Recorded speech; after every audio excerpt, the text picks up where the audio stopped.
Hey, it's Joel, and we're taking a break from the Yahtzee game to show you a visual tip slash trick. I used to have a file that had a few of them, but it was on a hard drive that went belly up, and like a moron, I didn't have a backup. I'm backing everything up now, of course. Anyway, but what I'm going to show you I use on a semi-regular basis, so at least I still remember this one. And for those of you who are familiar with what I'm about to show you, there's two ways of doing this. The second one you might not be aware of. Maybe you are. This is using using a structure to imitate a C or C++ union. So, well, first I just want to say, I always have option strict and option explicit on. However, for the second union, option explicit has to be off, because right now, what I'm doing, it gives me a couple of warnings. But if option explicit was on, it would give me errors and it wouldn't allow me to compile the program. All right, so the first one you might already be familiar with.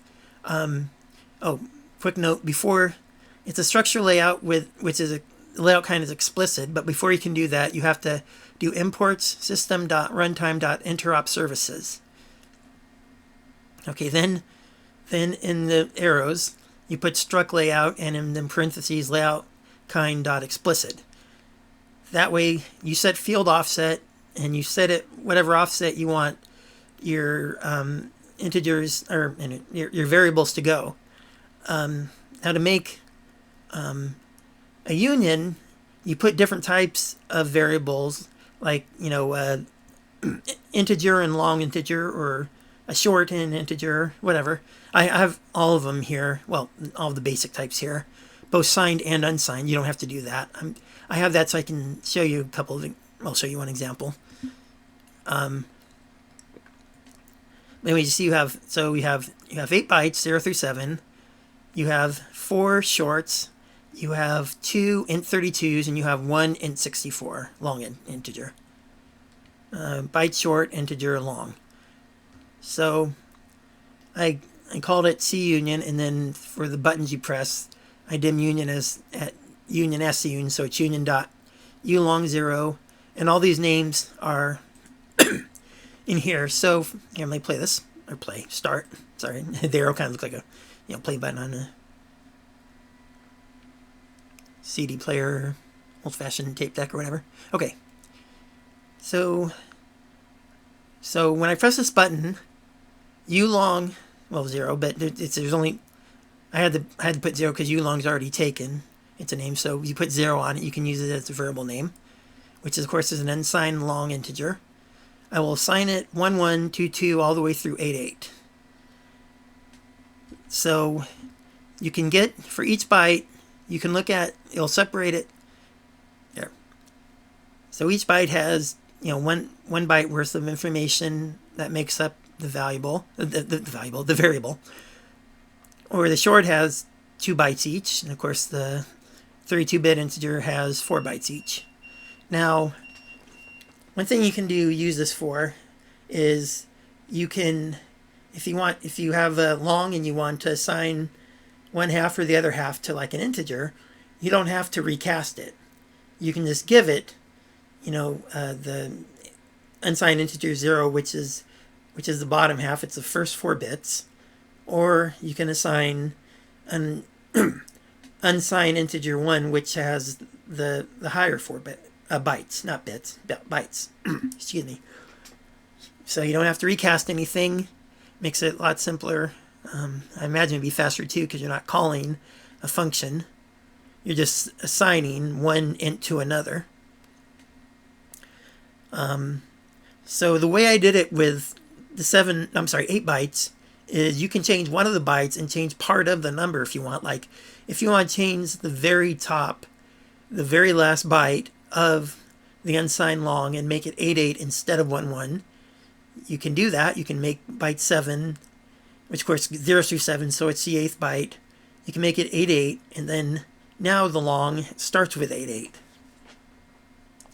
Another thing you can do, if you put signed and unsigned and assign them to the same field offset, you can put a negative number in 1, so signed integer 0, and then an unsigned unsigned integer 0 is the same value, only it shows as unsigned, obviously. So you can, again, you can convert from signed to unsigned without having to recast the number. Now I'm going to close it here. Now the reason I took off, or I commented out option explicit is because the second one, you I made another structure, and field offset 0 is a string, and field offset 0 again, so characters is a string, and char array or car array is a short, an array, a short array. Now, here, we'll go back here. If you assign the string to ABC, now you haven't assigned anything to the array. You haven't even, given it a length. But with explicit off, you can look at char array 0, which is you have to make each of these a short. And I'll show you what in a second. Anyway, if you look at them, it has the same. These are the ASCII values of A is 65, B is 66, and C is 67. Now wait, before I do the last one, let me go here. As you can see, for some reason it's not giving the error to the others, but the very first one, let me go to error list. It's saying that it's being used before signed to value because, well, for one thing, like I said, we didn't give it, how many, oh, my brain's not working today. I'll think of it later, but the end, we didn't say like 3 or any, well, first of all, you can't do it in here.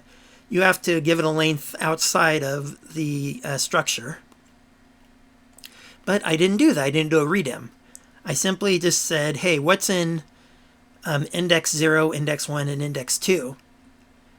And because I assigned stuff to the string, that also works for the array. And it assigns. Now, as you see here, I'm scrolling too fast, sorry. Go back. Okay.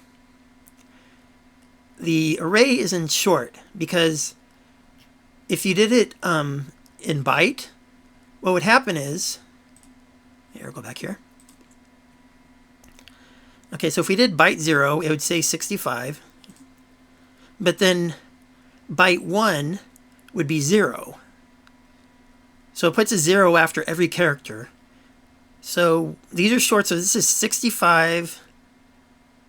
And actually, yeah, so it's actually 0. So it's 2 bytes, 0 and 1. The lower byte is 65, the upper byte is 0. Here, the lower byte is 66, the upper byte is 0, and so on. So if you do short, you'll get the ASCII value without having to worry about the extra 0. So then if you change, like say, okay, this is 66, which is equal to B, but if you change it to 65, now you have AAC. So you can change a string value by changing the array value. That way, you're just doing a pure number value. You don't have to, do a string and then it has to go through functions or two to transform it from a character into a short. So I haven't timed it, but I'm assuming it might be a little bit quicker. But hey, if not, oh well. It's just a neat trick anyway. Anyway, that's all I have. I had some other stuff, like I said, but they got wiped out, and there's only one other I can kind of remember, but I'll have to play around with it before I make a video on it. In the meantime, you can pause. So this is just gives you an example. You can put any types of basics. Okay, last thing before I go. You can either lump together basics, or you can lump together. These are more complex. A string and a short array. A string and an array are not basics, so they have to be on their own. You couldn't combine these; it wouldn't work. It would give you an error. I forget what the error is, but it won't. Even with explicit off, even with strict off, it still wouldn't let you do it. So you have to make two separate type union type structures if you want to do both of these types. Okay, so you can pause and look and see for yourself if you want to make a union, how to do it. You know, you can just have, you know, like I say, just two values. You can have a byte and a integer, 32-bit integer, or you can have a signed integer and an unsigned integer. You know, however you want to do it.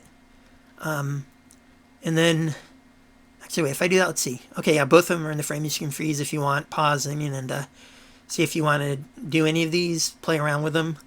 All right, the next video is going to be one of the Yahtzee videos, again, going forward and programming on that. So I will see you that. Thanks for watching. Have a great day or evening. Talk to you later. Bye.